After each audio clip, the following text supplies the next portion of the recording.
ये 7वीं सदी का अरब है। रेत के समंदर, कबीलों की सियासत, तलवार की ताकत और अकीदे की कशमकश। इस्लाम फैल चुका है, लेकिन रसूल की वफात के बाद क़यादत का सवाल एक नए बाब को जन्म देता है। खिलाफत का निज़ाम कायम होता है, फिर वक्त गुजरता है और आहिस्ता आहिस्ता रूहानी क़यादत और सियासी ताकत के दरमियान फासला बढ़ने लगता है। इब्तिदाई खिलाफत में सादगी थी।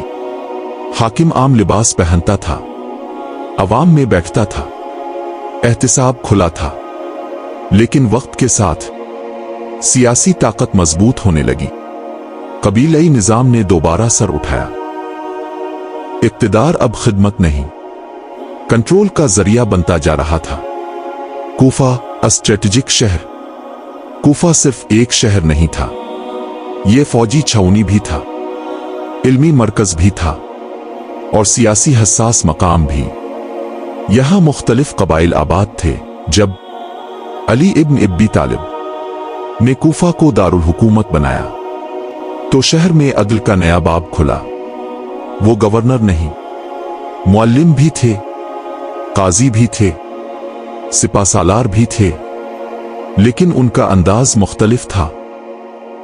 बैतुल-माल में सख्ती, अक़रबा परवरी से इनकार, ताकतवर के खिलाफ भी फैसला।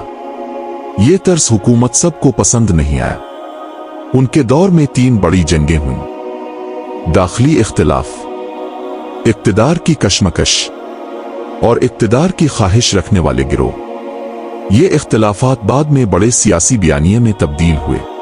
मौला अली की शहादत ने एक खला छोड़ दिया और यही खला बाद में सियासी ताकत ने भर दिया। इसी कूफा में एक शख्स खामोशी से जिंदगी गुजार रहा था। नाम मीसुम। ना कबीला ताकतवर, ना पुश्त पनाही, सिर्फ ईमान। ये वो शख्स है जिसकी कहानी हम सुनने जा रहे हैं। कूफा के शोर से दूर बाजार की एक गिल्ली में खजूरों की खुशबू के दरमियान एक शख्स बैठा है। सादा लिबास, चेहरे पर सुकून, हाथों में खजूरों की टोकरी। लोग इसे मीसुम तुमवर कहते हैं। लेकिन यह कहानी यहां से शुरू नहीं होती। यह कहानी शुरू होती है गुलामी से।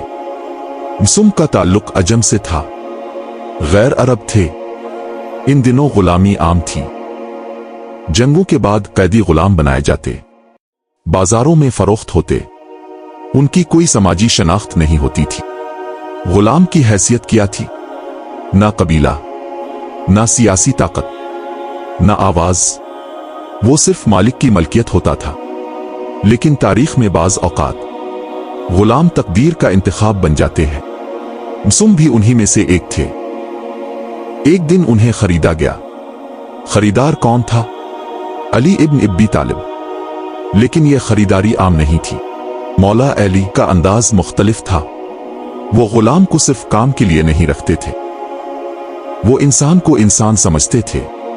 कुछ ही अरसे बाद उन्होंने मीसुम को आजाद कर दिया। ये आजादी सिर्फ कानूनी नहीं थी, ये इज्जत की आजादी थी। आजाद होने के बाद अक्सर गुलाम अपने रास्ते अलग कर लेते थे, लेकिन मीसुम ने नहीं किया। उन्होंने मौला अली का दामन ना छोड़ा। क्यों?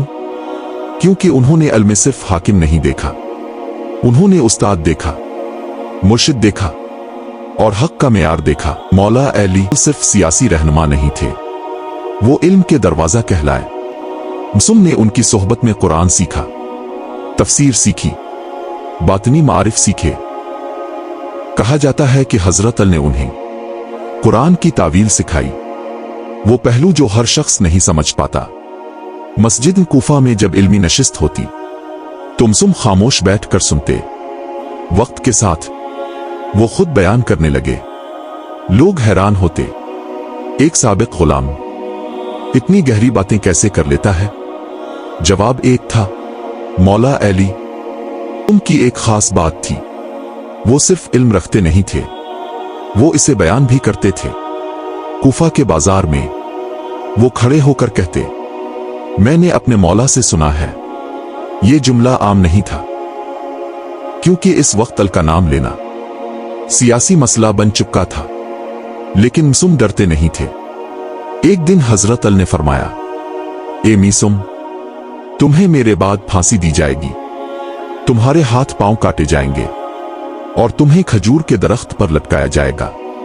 ये पेशगोई सुनकर उनके चेहरे पर घबराहट नहीं आई। उन्होंने पूछा, क्या इस वक्त मेरा दीन सलामत रहेगा? फरमाया, हां। उन्होंने कहा, फिर मुझे कोई खौफ नहीं। ये ईमान की इंतहा थी। वो मखसूस दरख्त रवायात में मिलता है। मिसुम अक्सर एक खास खजूर के दरख्त के पास जाकर खड़े होते, नमाज पढ़ते, इसे गौर से देखते। लोग पूछते, यहां क्यों खड़े रहते हो?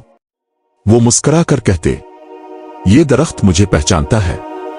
लोग हंस देते। मिसुम कूफा में मरूफ हो गए।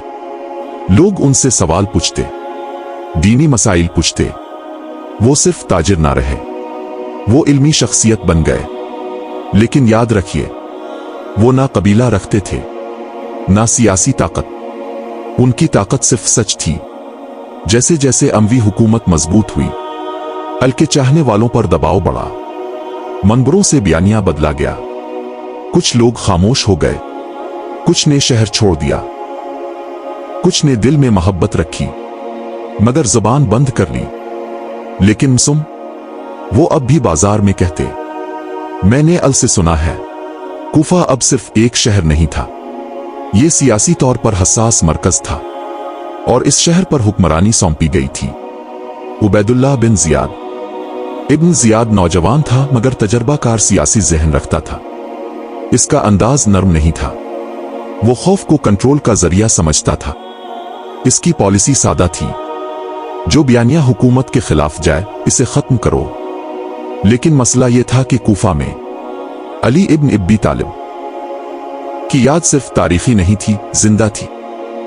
लोगों ने उनके साथ जिंदगी गुजारी थी, उनकी अदालत देखी थी, उनका अदल महसूस किया था। ये याद हुकूमत के लिए खतरा थी। सियासी बयानिया सबसे पहले कहां बदला जाता है? मिंबर पर। मस्जिद कूफा, वही मस्जिद जहां कभी अल ने खुतबे दिए थे, अब वहां सरकारी खतीब खड़ा था। सिपाही अतराफ में खड़े थे। खुतबा शुरू हुआ, लेकिन अल्फाज बदल चुके थे। इशारों किनायों में सियासी रुख दिया जाने लगा। कुछ खतीब दिल पर पत्थर रखकर बोलते, कुछ ने इनकार किया और हटा दिए गए। कुछ शहर छोड़ गए। अवाम नीचे बैठे थे, आंखों में बेबसी। कूफा में अब सच कहना आसान न था। इब्न जियाद ने सिर्फ खुतबों पर इक्तिफा नहीं किया, इसने खुफिया निगरानी का निजाम कायम किया। बाजारों में मुखबिर, मस्जिदों में जासूस, इल्मी हलकों में खबर देने वाले लोग। अगर कोई कहता, मैंने अल से सुना है, तो अगले दिन वो दरबार में होता। कुछ कैद किए गए, कुछ को कूड़े मारे गए, कुछ को शहर बदर किया गया। ये सिर्फ सजा नहीं थी, ये पैगाम था। कूफा मुख्तलिफ ग्रोहों का शहर था। वो जो सियासी तौर पर अमवी हुकूमत के हामी थे, वो जो खामोश थे, और वो जो दिल से अहले बैत के साथ थे। लेकिन खौफ सब पर गालिब था। रात के वक्त घरों में आहिस्ता आवाज में गुफ्तगू होती, दरवाजे बंद किए जाते, चिराग मध्यम किए जाते। किसी के कदमों की आहट सुनकर सब खामोश हो जाते। ये माहौल था जिसमें मिसुम जैसा शख्स खिले आम अल का जिक्र कर रहा था। बयानिया क्यों खतरनाक था? सवाल यह है, मिसुम एक खजूर फरोश थे। हुकूमत उनसे क्यों डरती थी? क्योंकि वो सिर्फ शख्स नहीं थे, वो याद थे। वो गवाह थे इस दौर के, जब अदल था। वो लोगों को याद दिलाते थे कि इक्तिदार का मेयार कुछ और होता है। यही याद हुकूमत के लिए खतरा थी। एक दिन बाजार में मिसुम ने चंद लोगों को इकट्ठा करके कहा, मैंने अपने मौला से सुना है कि जुल्म ज्यादा देर कायम नहीं रहता। ये जुमला किसी बगावत की दावत नहीं था, लेकिन इसमें उम्मीद थी, और हुकूमत को उम्मीद से भी खौफ होता है। मुखबिर ने इत्तला दी, एक शख्स बाजार में अली की फजीलत बयान करता है। लोग उसके गिर्द जमा होते हैं। इब्न जियाद ने पूछा, नाम क्या है? जवाब आया, मिसुम तुमवर। इब्न जियाद को यह नाम मालूम था। इसे मालूम था कि यह शख्स अल के खास शागिर्दों में से है। यह सिर्फ एक आदमी को पकड़ने का मसला नहीं था, यह पैगाम देने का मौका था, मिसाल कायम करने की पॉलिसी। हुकूमत कभी कभी एक शख्स को सजा देती है ताकि 1000 लोग खामोश हो जाएं। मिसुम इस पॉलिसी के लिए मौजू समझे गए। न कबीला ताकतवर, न दौर से घोड़ों की टापों की आवाज आई। लोगों ने सर उठाया। सिपाही सरकारी वर्दी में, लोगों के दिल धड़कने लगे। सिपाही सीधा मिसुम के सामने आकर रुके। एक ने बुलंद आवाज में कहा, तुम मिसुम हो? मिसुम ने सुकून से जवाब दिया, हां मैं मिसुम हूं। सिपाही ने कहा, तुम्हें गवर्नर के दरबार में पेश होना है। बाजार में सन्नाटा छा गया। किसी ने आगे बढ़ने की हिम्मत न की, किसी ने एतराज न किया, लेकिन कई आंखों में आंसू थे। मिसुम ने खजूरों की टोकरी बंद की, आसमान की तरफ देखा। होंठों पर हल्की सी मुस्कुराहट आई। वो जानते थे ये वही लम्हा है जिसका जिक्र उनके मौला ने किया था। कूफा का सरकारी दरबार, ऊंचे सतून, कालीन बिछे हुए, सिपाही दोनों तरफ खड़े। बीच में तख्त पर बैठा था उबैदुल्लाह बिन जियाद, चेहरा सख्त, निगाहों में तकब्बुर। दरवाजा खुला, मिसुम को अंदर लाया गया। इब्न जियाद ने तंजिया अंदाज में पूछा, तुम वही हो जो अली की फजीलतें बयान करता फिरता है? मिसुम ने बिला जेजे का जवाब दिया, मैं वही बयान करता हूं जो सच है। दरबार में सरगोशियां हुईं। इब्न जियाद ने कहा, क्या तुम्हें मालूम है कि तुम किसके सामने खड़े हो? जवाब आया, मैं एक हाकिम के सामने खड़ा हूं, और अल्लाह सबसे बड़ा हाकिम है।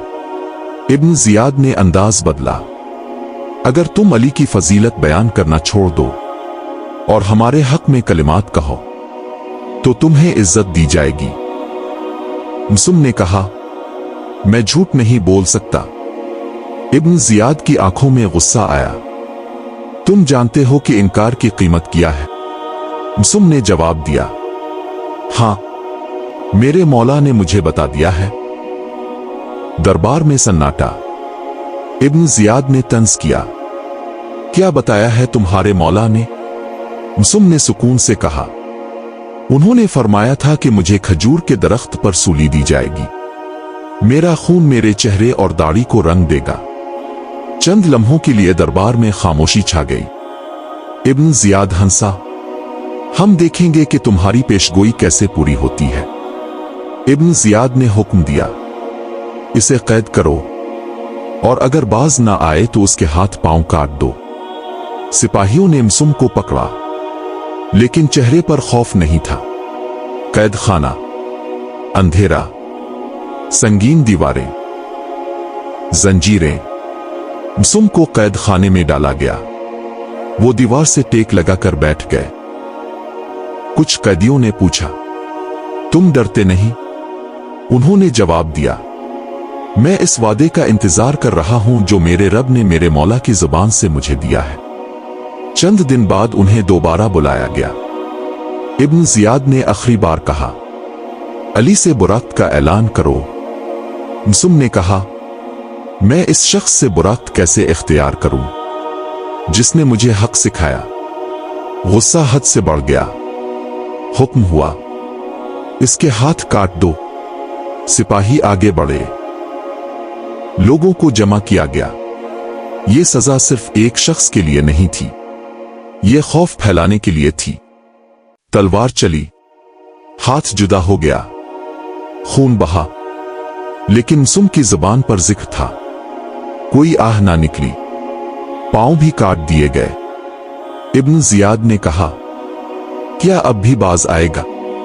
जवाब आया, मेरा जिस्म तुम्हारे इख्तियार में है, मेरी रूह नहीं। आखिरकार फैसला हुआ, इसे खजूर के दरख्त पर लटका दो। वही पेशगोई, वही मंजर। उन्होंने बुलंद आवाज में कहना शुरू किया, लोगों, मैंने अली से सुना है। सिपाहियों ने शोर मचाया, इसका मुंह बंद करो। लेकिन वो बोलते रहे। सच को सूली भी खामोश ना कर सकी। जब देखा गया कि वो मुसलसल अल की फजीलत बयान कर रहे हैं, तो हुक्म हुआ, इसकी जुबान काट दो। ये आखिरी जुल्म था। जुबान काट दी गई, खून दाढ़ी पर बहा। चंद लम्हों बाद रूह परवाज कर गई, सूली पर लटका हुआ जिस्म, लेकिन चेहरे पर सुकून। मासूम की जिंदगी हमें क्या सिखाती है? इल्म बगैर अमल के अधूरा है, वफा बगैर कुर्बानी के साबित नहीं होती, और सच बगैर कीमत के नहीं मिलता।